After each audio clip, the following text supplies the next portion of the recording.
ايوه انا جديد ده، ايوه انا بس تصبر فلان كده. يلا مع السلامه. يلا اتفضلي.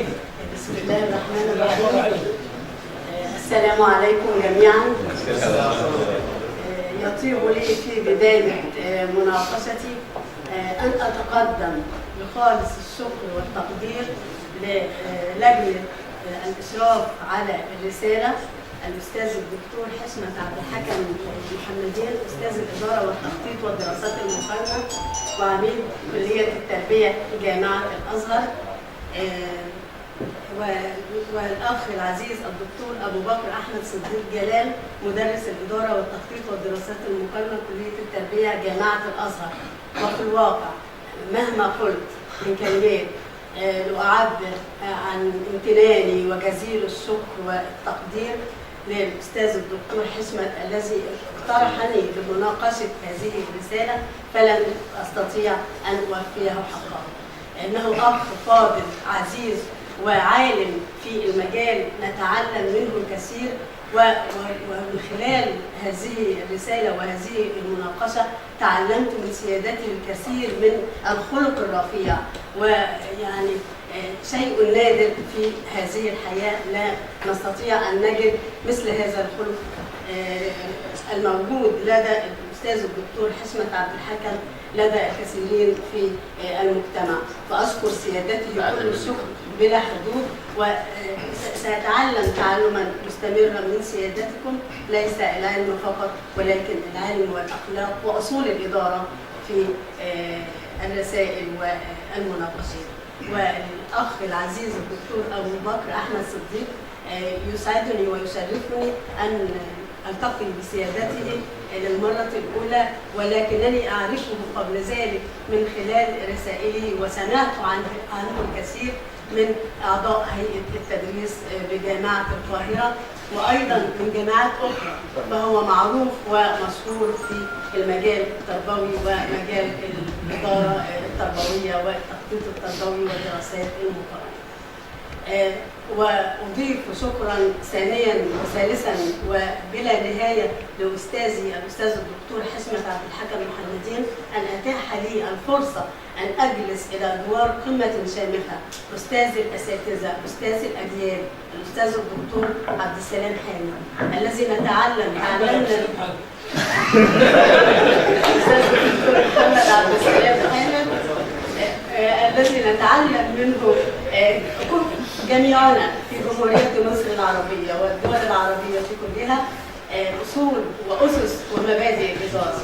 فمنذ جلست في هذه اللحظة وفي هذه القاعة الآن وأنا أتلقى العديد من الدروس، فقد أشار إلى السادة معاوني أعضاء هيئة التدريس ويسأل عنهم واحدا واحدا لكي يحضروا ويستفيدوا، أنه يفكر بعقلية مهمة ولابد أن نتعلم من سيادته الكثير وأصول الشكر في الرسالة والكثير مما لا أستطيع أن أغطيه في هذه الكلمات القليلة، وتستحق أن تخصص ندوات لكي نتعلم من أساتذتنا الكبار الإدارة والعلم وتطور هذا المجال في جمهورية مصر العربية، فهم الأساس الذين أرسوا مبادئ هذه العلوم في جمهورية مصر العربية كليتها، ليس جامعة الأزهر فقط ولكن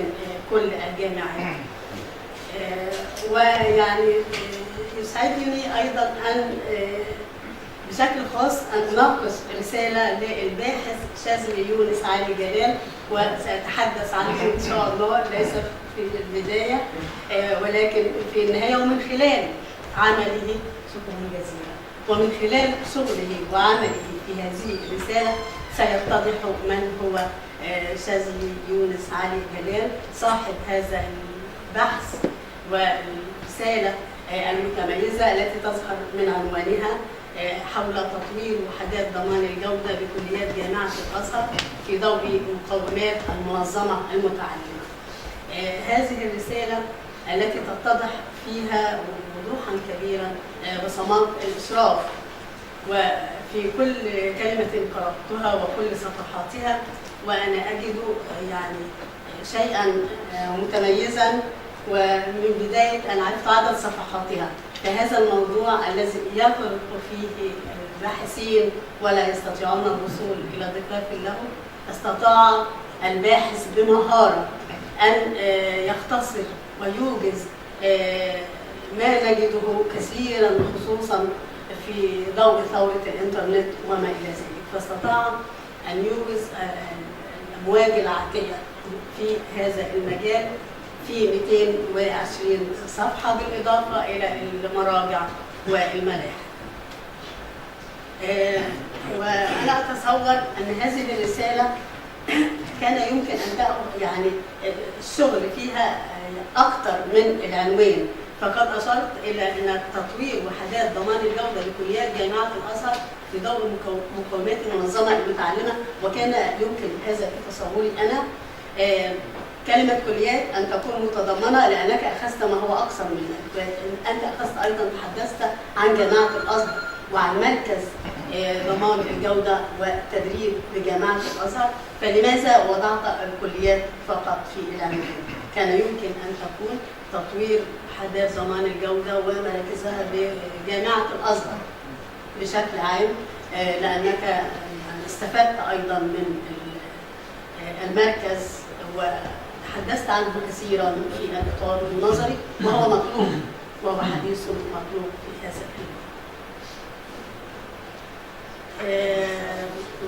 وأؤكد من البداية أن تصفحي للرسالة وما سأشير إليه من قبيل القضايا التي ترتبط بشكل الرسالة ولا تمس جوهرها على الإطلاق، لأننا حين نجد شيئا متميزا نريد حتى الأخطاء المطبعية يعني التي كانت قليلة جدا في هذه الرسالة، يعني تعد على أصابع اليد الواحدة.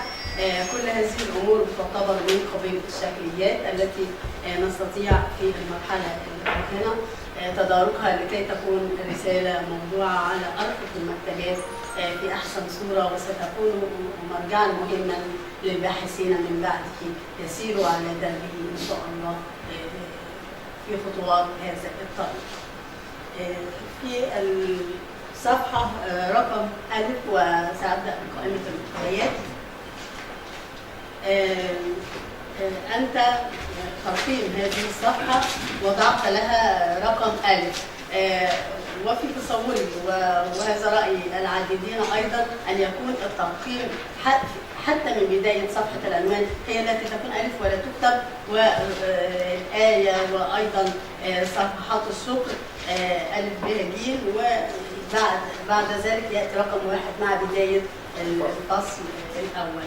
وهذه وجهة نظر على اعتبار أن كل ما سبق هو جزء من الرسالة أيضا وليس بعيدا عنها، ويترتب على هذا أننا نضع كل هذه العناصر في صفحة المحتويات قبل الفصل الأول الإطار العام للدراسة، صفحة المحتويات من ألف الحروف اللي جاية حتى نصل إلى أبجد هوس لحد ما نصل إلى الفصل الأول، لأنها كما سبق وأشار جزء من الرسالة. وسأنتقل بشكل سريع إلى الفصل الأول وهو الإطار العام للدراسة. قد درج أيضا العديد من الباحثين على أنهم لا يكتبوا كلمة مقدمة، هي معروفة ولا بد أن يكون هناك مقدمة أو تمهيد للفصل، وهي معروفة ضمنا، ولأنها معروفة ضمنا يمكن ألا نكتبها حتى لا يكون هناك عنوان وأسفلها عنوان آخر، والإطار العام للدراسة أو المقدمة بنعتبرها عنوان فرعي. ولكنني بالمناسبة أجدها في كل الرسائل وقلت هذا أكثر من مرة، ولكن يبدو أن هناك نوع من التعود، وطبعا هذا رأي لجنة الإشراف، إما أن تبقي عليها كما هي فلا توجد أي مشكلة أو تحذفها، ففي كلتا الحالتين يعني الوضع يعتبر مقبول، ولكنني أقول وجهة نظري التي تعلمتها من اللغة العربية ومن خبراء اللغة العربية. صفحة رقم 4 مشكلة الدراسة. لقد مهدت لمشكلة الدراسة بعرض متميز وعرض رائع لطبيعة المشكلات التي ولدت لديك الإحساس بمشكلة الدراسة وتطلبت معالجة هذا الموضوع على مختلف مستوياتها، سواء من حيث غياب ثقافة الجودة أو مشكلات مرتبطة بالتخطيط الاستراتيجي أو المشاركة في المعرفة أو مهارات الأفراد أو النمط القيادي وغيرها الكثير. كل هذا معا أدى يعني إلى وجود إحساس عميق ورغبة ملحة في معالجة هذا الموضوع، وأتصور أن هذه المعالجة لا تقتصر أو هذه الأهمية وهذه المشكلات لا تقتصر على جامعة الأزهر فقط، هي موجودة أيضا في مختلف الجامعات. ولكن الشيء الجديد بالنسبة لوضع هذه المشكلات بهذه الصورة أنني وجدت ترابطا كبيرا بين هذه المحاور وبين كل الفصول التالية في الرسالة، ابتداء من النماذج والمقومات وأيضا الواقع وحتى الدراسة الميدانية وتصور المقترح. فكنت أمام رسالة لأول مرة تقريبا ألاقي رسالة متصلة، سلسلة متصلة الحلقات من بداية الفصول حتى نهايتها. وكنت أقترح أن تأتي لأن مشكلة الدراسة ارتبطت بشكل كبير بالدراسات السابقة، أن يتم نقل الدراسات السابقة أيضا قبل مشكلة الدراسة، يعني تكتب ثم يكتب بعدها هذه الجوانب الفرعية أو هذه العناصر المحورية وطبيعة المشكلات المتعددة. وهذا يعتبر أمر غير معتاد ولا يتم إلا بموافقة لجنة المناقشة وطبعا أستاذنا الدكتور محمد عبد السلام. ولاحظت أنك وضعت محورين للدراسات السابقة، وقبل الدراسات السابقة نتحدث عن أسئلة الدراسة. هي الحقيقة بتتميز برضو بأن كل سؤال كما تعودنا يرتبط أو يتم الإجابة عليه من خلال فصل من فصول الرسالة. ولكن كنت أود أن يكون السؤال الرئيس أو السؤال الأول بدلا ما التطوير المنشود أو يمكن أن نقول كيف يمكن تحقيق أو تطوير وحدات ضمان الجودة بكليات جامعة الأزهر في ضوء مقومات المنظمة المتعلمة فقط، بدل ما يبقى كلمة كيف، لأن السؤال رقم 5 هو سيكون تصور المقترح سيعالج طبعا بعد المرور بكل الخطوات والفصول السابقة.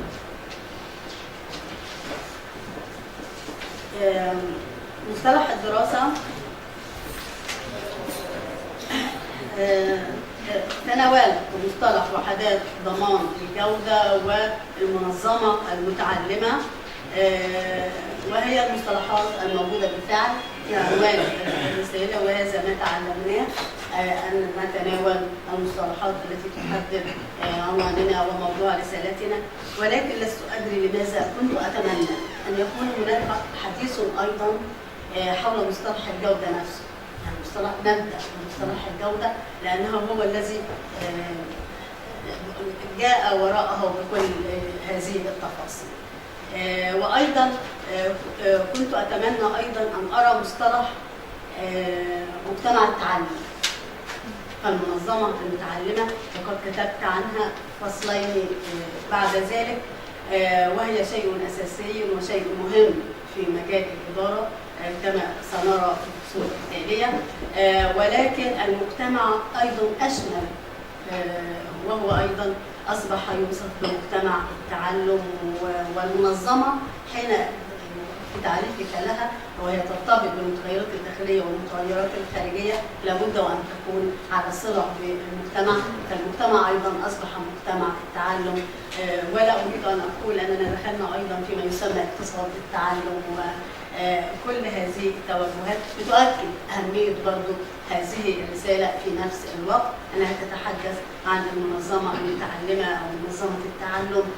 فقضية المعرفة وقضية التعلم أصبحت هي القضية الأساسية والقضية الجوهرية وخاصة أن نأتي على مستوى الجامعات ونركز على الجودة. يعني الدراسات السابقة لن أتحدث كثيرا عنها، فقط أشرت إلى خلاصة ووجهة النظر، ولكن لاحظت أنها جاءت في محورين. المحور الأول دراسات مرتبطة بالمنظمة المتعلمة ومقاوماتها بالجامعات، والمحور الثاني ارتبط بشكل كبير بالجودة ووحدات الجودة.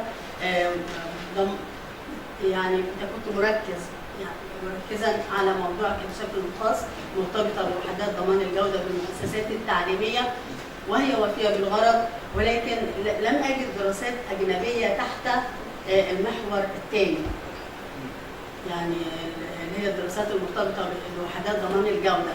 هل يعني ذلك أن خبرات الدول الأجنبية، يعني قضية الجودة أصبحت شائعة في كل دول العالم، لا يوجد لديها وحدات؟ وكيف تعالج قضية متابعة الجودة بها بالتفاصيل والاعتماد بالتفاصيل التي ذكرناها؟ هذا فقط مجرد سؤال، لأن هناك كثير من مراكز الجودة وجمعيات لضمان الجودة نفسها في الدول الأجنبية. أعتقد كان يمكن أن يكون فيها نوع من الدراسات السابقة لهذا المجال.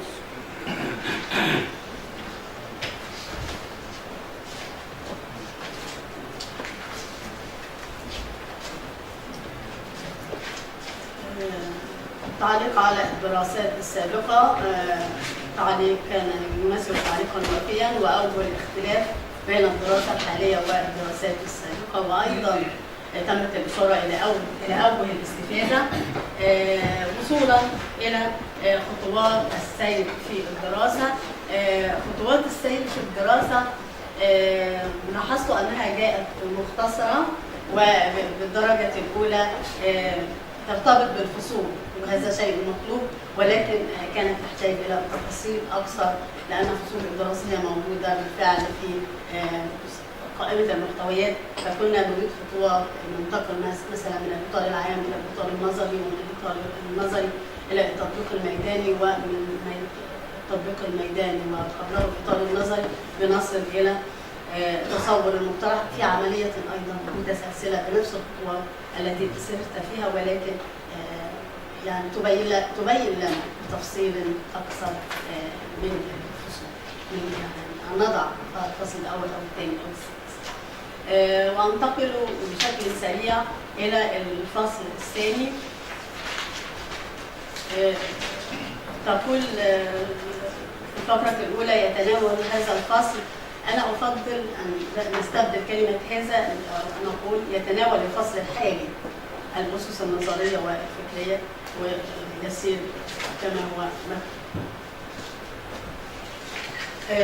صفحة رقم 37 في الفقرة الأولى يعني تتحدث عن فلسفة المنظمة المتعلمة، وجيت في نهاية الفقرة وقلت وهذا ما يطلق عليه إيه؟ لا، تليجن. ده يعني ليه ما كتبتهاش الترجمة بتاعتها؟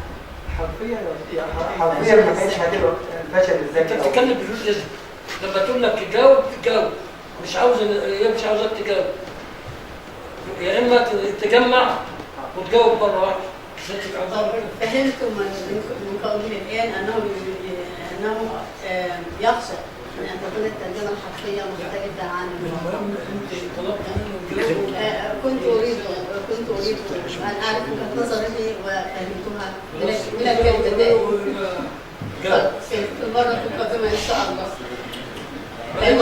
لأنني من بداية المناقشة تحدثت مع سيادتكم الحق كل الحق من بداية المناقشة، وأنا لم أسأله ولم أوجه إليه سؤال. عايزين نسمع صوته برضه. صوت المشرف. سأطلب منكم. مطلوب إنك بعدين في الآخر. بس هي لو عايزة تسمع